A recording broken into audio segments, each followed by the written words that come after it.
I don't think so. So I thought to myself, when Julie is putting us all into this great pool, what should I do next? What kind of a speaker should I have up next that can take us to another area of our lives where we all need some organization? And I came across this wonderful lady. She had this thing called Declutter Me. Has anybody heard of that? Yes. Oh, that's nice to know.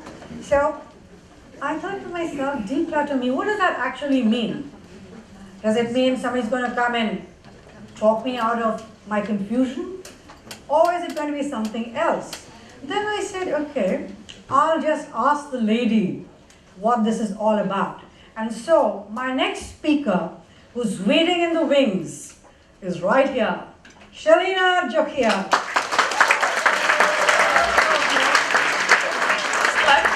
Hi.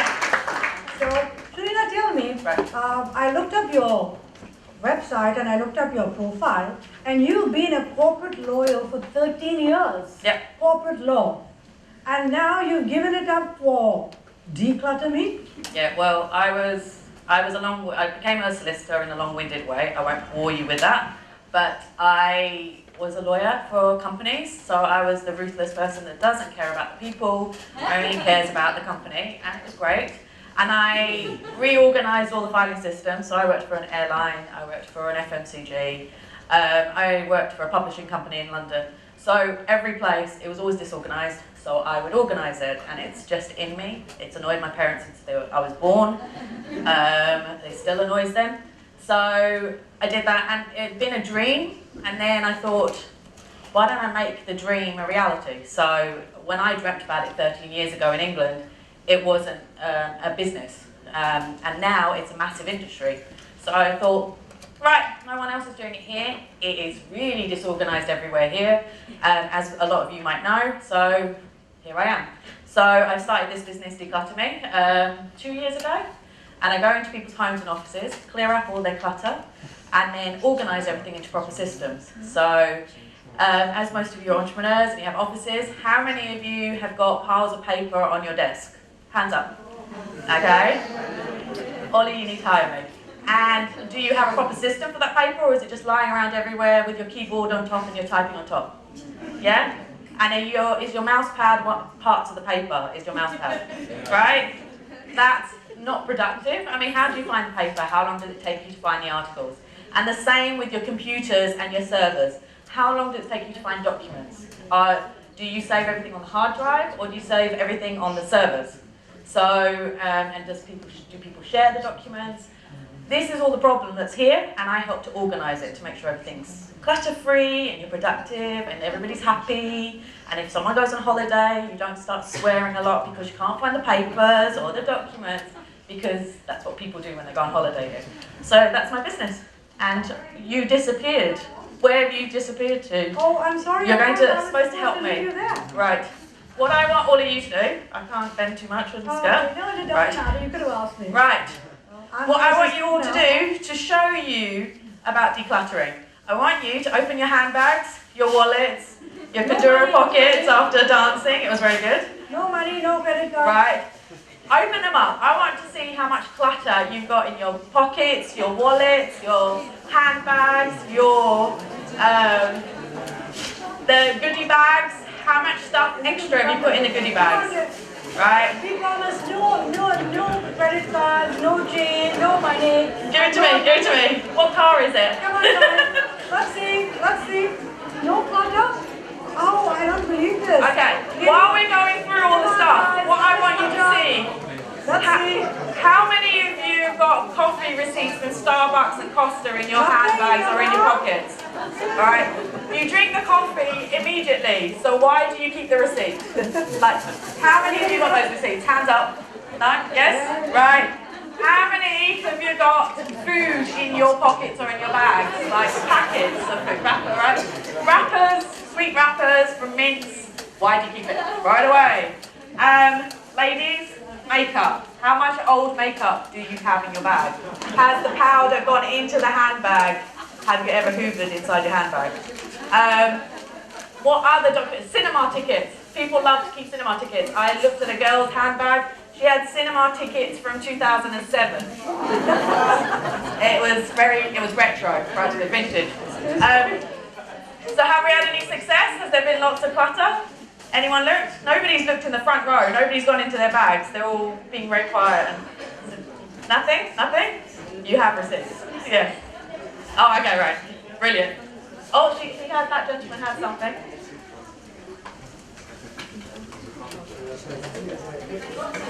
Hey! Alright, let's have a look. It's everything, I'm a lawyer, so everything is confidential, so I won't say. We've got lots of tissues. We've got.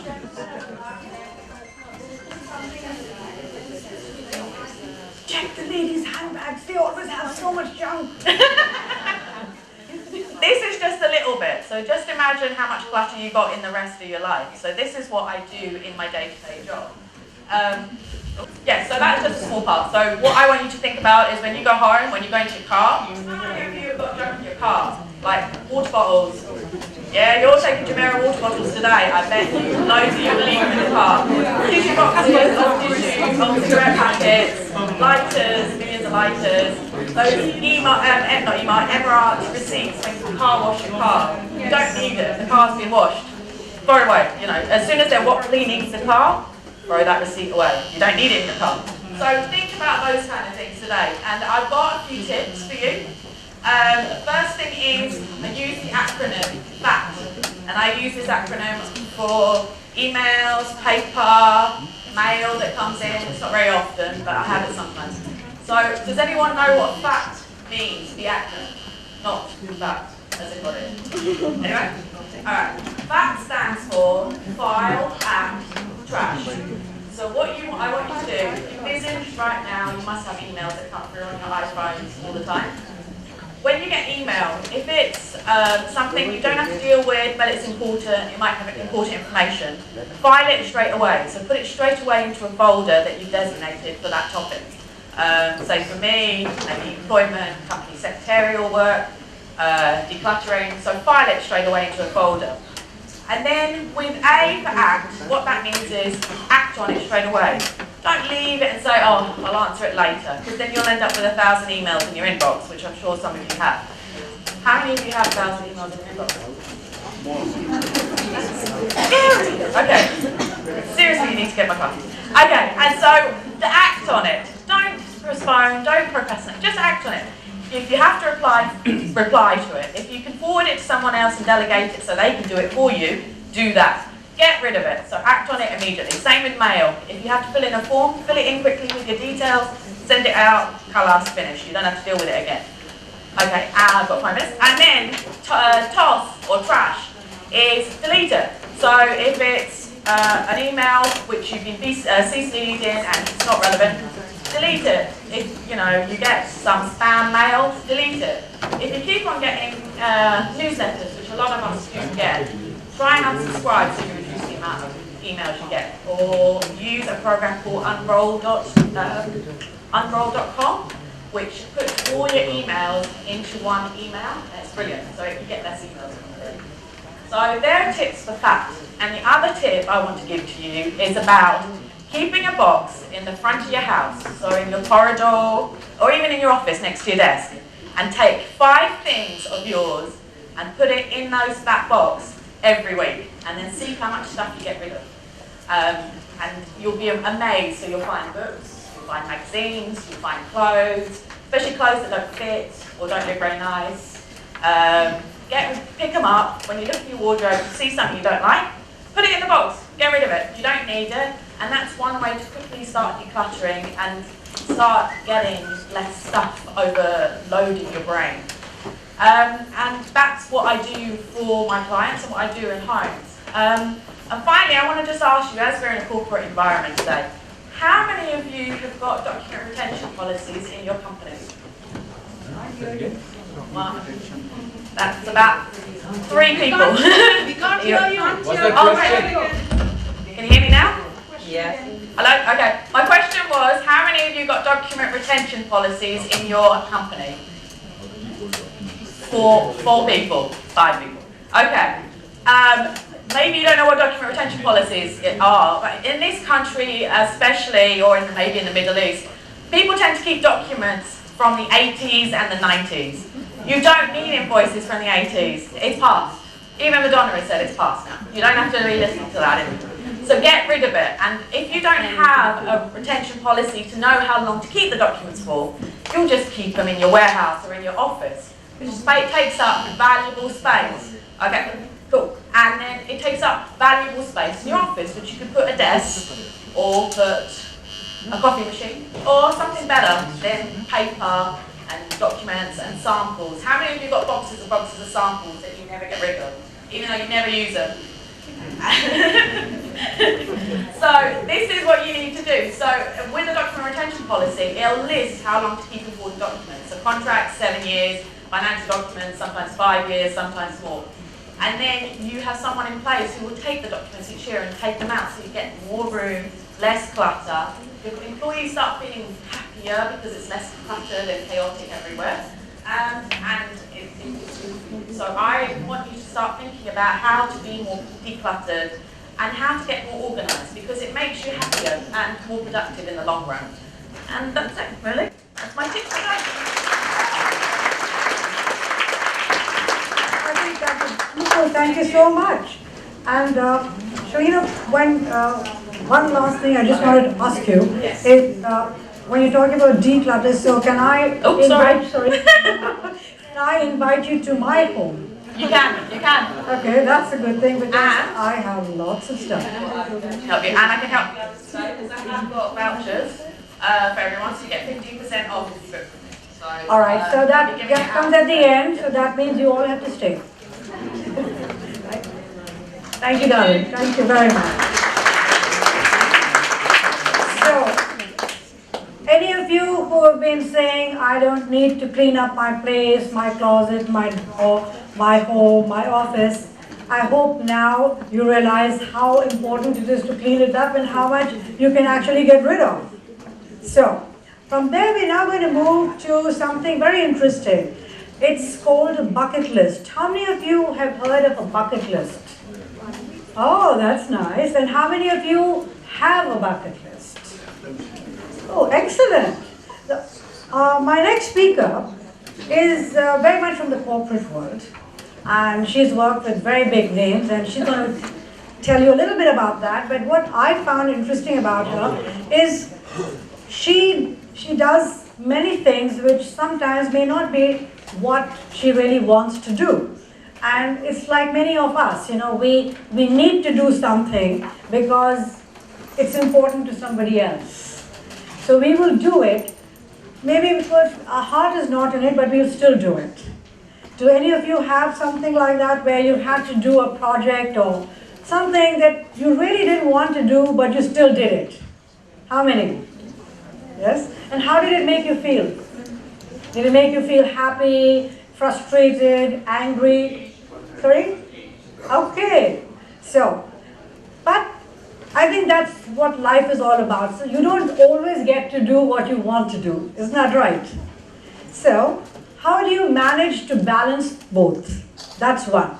And the other thing is, supposing you had a dream about meeting someone or doing something and it seemed impossible.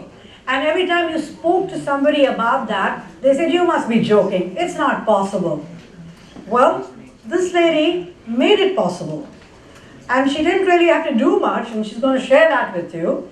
So without further ado, I'd like to introduce the next speaker on this transformation series, Helen Al-Azazi. So before I leave you, Helen, could you tell us what is that one project that you really didn't want to do, but you did? I studied law. My dad was a lawyer, and it was expected that I was going to be a lawyer. And from very young age, you're going to be a lawyer. So I went to law school. I hated it every single day. I was depressed. I gained weight. I did everything that I was supposed to not do. And then I finally finished law, and I came home and I told my parents, "Done. I'm not being a lawyer." My mother actually was I think she was going to have a heart attack. My dad looked at me with complete and utter, complete disappointment. Because in the Arab world, if you don't study law or engineering or medicine or architecture, why should we send you to a university in England? Just study here, just go do business or something. So yeah, so I studied law. It wasn't my passion at all. And I decided that I wasn't going to do it. And I decided that I was going to take a different route. I went into communications. I fell in love with it from the very first day I started. I knew nothing about it, but it was my heart and soul. Following from there, and I'll take you through my kind of journey, I ended up in non-profit, and that's just been a combination of both lives. So Sandy was asking about the bucket list, and one of the things that I'm going to ask you is how many of you who have a bucket list actually integrate it into your life? Beautiful. How many would love to be able to integrate it into your life and feel like you're living your bucket list every day? There we go. A lot of us talk about them, we want to do them, we might have them in our minds, but we never write them down. And when we do write them down, we say we can't afford it. How am I going to take time off? I want to go to Peru, but that needs 3 weeks. I don't have 3 weeks, I need to work. I have kids. Maybe one day, someday, when I turn 40, when I turn 45, I'll retire because I'm working so hard. I'll retire and I'll go and I'll live my bucket list. But for now, I'm just going to work. That was me for the longest time. I was a workaholic. I did a lot of very fun things, but for me, work. I spent 36 hours at the office once just so that we can do an annual report. I don't think anyone remembers me for that. I wasn't fulfilled. My life wasn't balanced. My husband used to kind of get really annoyed. My daughter, I missed a bunch of things that she would do just because I was working all the time.